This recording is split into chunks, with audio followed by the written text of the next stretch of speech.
சர்வா கருடனை பார்க்க வந்திருந்தான். ஆனால் அவனோ சர்வாவுடைய கார்டை பிடுங்கி வைத்துக்கொண்டு அவனிடம் பிரச்சனை செய்ய சர்வா யார் என்பதை கருடனுக்கு புரியும் பாஷையில் விளக்கி கூறியிருந்தான் விக்டர். இத்தனை பிரச்சனைக்கு நடுவிலும் சர்வாதான் டைகர் என்ற விஷயத்தை ஆதிசேஷனிடம் கூறி அதன் மூலமாக பணம் சம்பாதித்து விடலாம் என்று திட்டம் தீட்டி வைத்திருந்தது கருடனின் மூளை.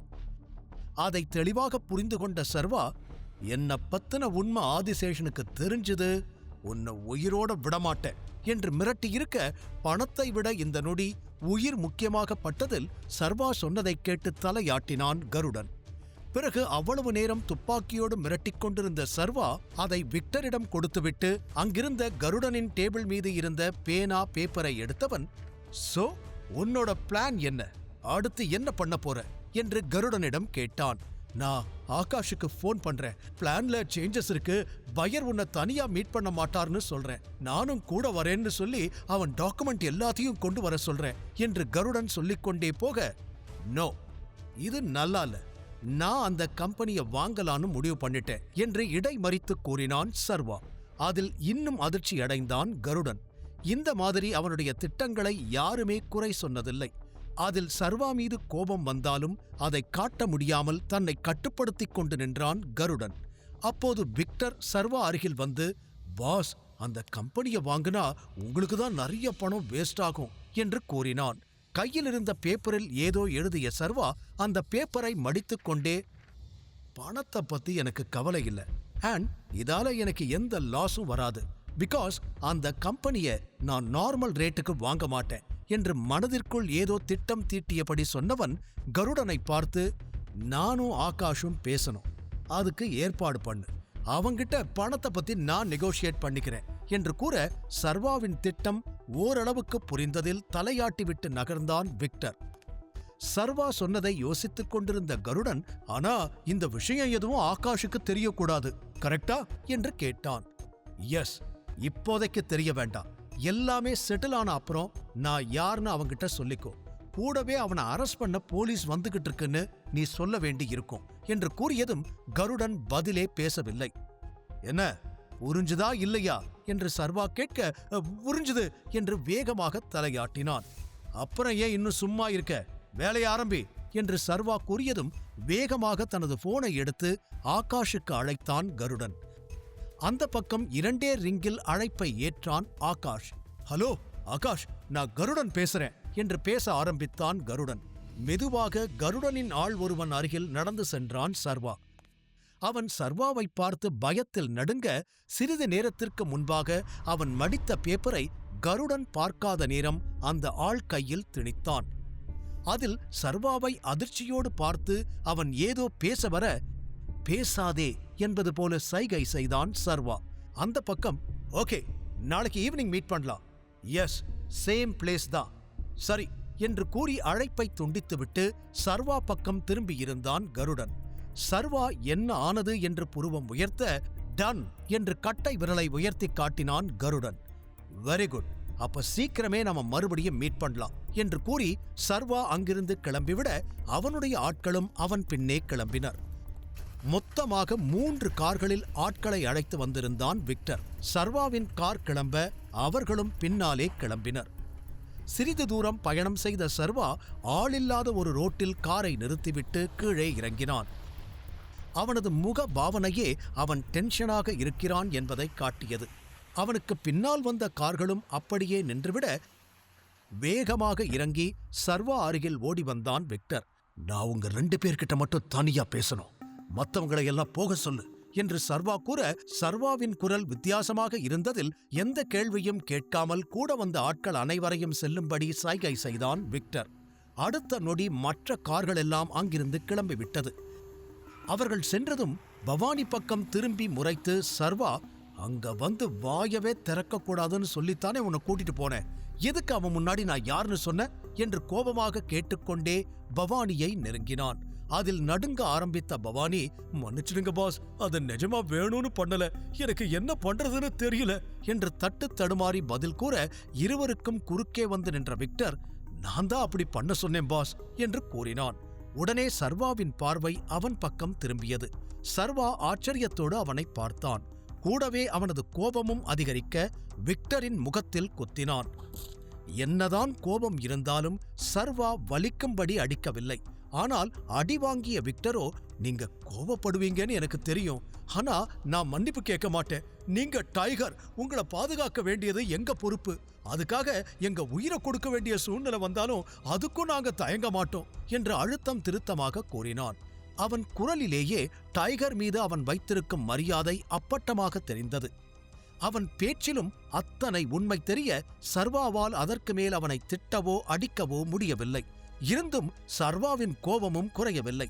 தன்னை கட்டுப்படுத்திக் கொண்டு, என்னை பத்தி யாருக்கும் தெரியக்கூடாது, இதை எத்தனை தடவை சொன்னாலும் உங்க 2 பேருக்கும் புரியாதா? அறிவு இருக்கா இல்லையா?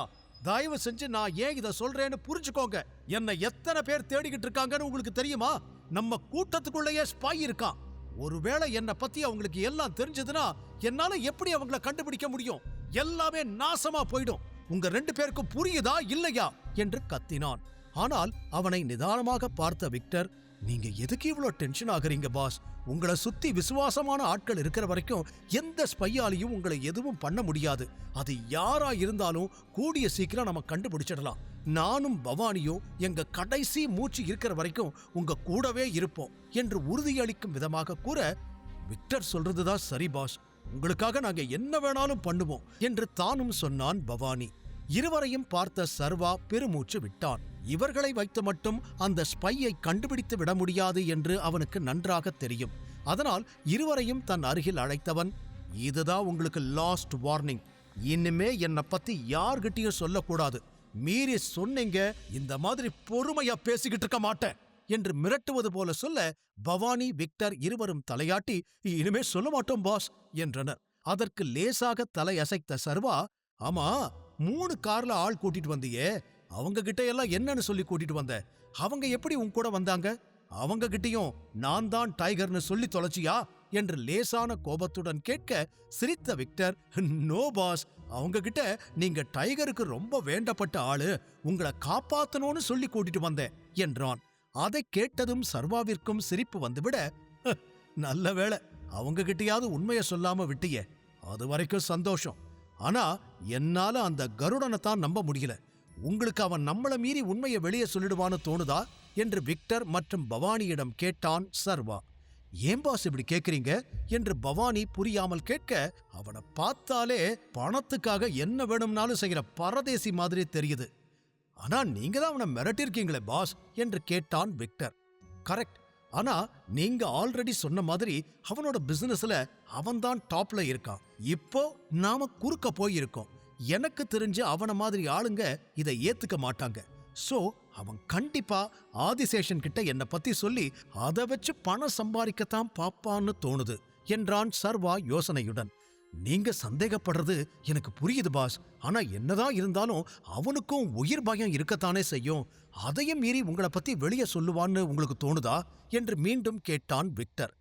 எஸ், கண்டிப்பா அவன் சொல்லுவான் என்று சர்வா அழுத்தமாக கூற, பவானி விக்டர் இருவரும் ஒருவரை ஒருவர் பார்த்துவிட்டு, அப்படின்னா அவன் கதையை முடிச்சிடலாமா பாஸ்?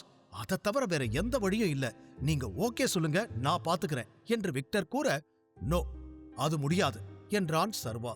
என்ன பாஸ் நீங்க, அவன் உண்மையை வெளியே சொல்லிடுவான்னு சொல்றீங்க, ஆனா அவனை எதுவும் பண்ண வேண்டான்னு சொல்றீங்க, அப்புறம் எப்படிதான் அவனை அடக்கிறது என்று விக்டர் கேட்க, எதுக்கு அவனை விட்டு வைக்கணும் பாஸ், முடிச்சிடலாம் என்று பவானியும் சொன்னான். ஆகாஷுக்காக அவனை விட்டு வச்சுதான் ஆகணும், அவனை வச்சுதான் ஆகாஷ க்ளோஸ் பண்ணணும் என்று சர்வா ஏதோ திட்டம் தீட்டியபடி சொல்ல, இருவரும் தலையாட்டி விட்டு, சரி பாஸ், அப்போ நாம எப்படி கருடனை தடுக்கிறது என்று கேட்டான் பவானி. தலையாட்டிக் கொண்டே அவர்கள் இருவரையும் பார்த்த சர்வா, நான் ஏற்கனவே ஒரு பிளான் பண்ணிட்டேன் என்றான். பிளானா? என்ன பிளான் பாஸ், எப்ப பிளான் பண்ணீங்க என்று இருவரும் கோரஸாக கேட்க, இந்த விஷயத்துல நமக்கு ஹெல்ப் பண்ண ஒரு ஆளை செட் பண்ணி இருக்கேன் என்று ஒவ்வொரு வார்த்தையாக கூறினான் சர்வா. விக்டர் பவானி இருவருக்கும் ஆச்சரியம். நீங்க என்ன சொல்றீங்கன்னு புரியலையே பாஸ், ஆள் செட் பண்ணி இருக்கீங்களா, எங்க பண்ணி இருக்கீங்க என்று கேட்டனர். நிமிர்ந்து பார்த்த சர்வா, அந்த கருடன் கூட்டத்துல இருக்கிற ஒரு ஆள்கிட்ட நான் ஒரு பேப்பரை கொடுத்திருக்கேன், நம்மளுக்கு தேவையானது அந்த பேப்பர்ல எழுதியிருக்கு என்று கூறியதும் இருவருக்கும் இன்னும் குழப்பம். அப்படி என்ன எழுதி கொடுத்தீங்க? அது எப்படி நமக்கு ஹெல்ப் பண்ணும்? அதுவும் இல்லாம எதுக்கு அவனோட ஆளுகிட்டயே கொடுக்கணும்?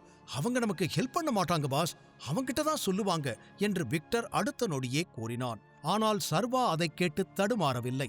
லேசாக சிரித்துவிட்டு இருவரையும் பார்க்க சர்வா என்ன சொல்லப் போகிறான் என்று ஆர்வத்தோடு அவனையே பார்த்துக் கொண்டிருந்தனர். பெருமூச்சோடு பாக்கெட்டுக்குள் கைவிட்டுக் கொண்டு மெல்ல நடந்த சர்வா, என் போன் நம்பர் கொடுத்திருக்கேன் என்றான். போன் நம்பரா?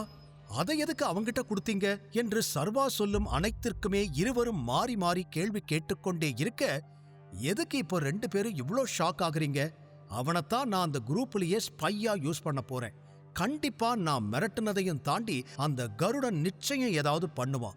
ஆதிசேஷனை மீட் பண்றது ஒரு பக்கம் இருக்கட்டும், ஆகாஷ அவன் மீட் பண்ணும்போது அவன்கிட்ட உண்மைய சொல்லிட்டா, அதுக்குதான் அவன் கூட்டத்துக்குள்ள ஸ்பை வச்சிருக்கேன். அவன் என்ன பண்றான், என்ன பேசுறான், என்ன பிளான் பண்றான்னு எல்லாத்தையும் அந்த ஸ்பை நமக்கு சொல்லுவான் என்று சர்வா நம்பிக்கையுடன் கூற விக்டர் முகம் மாறியது.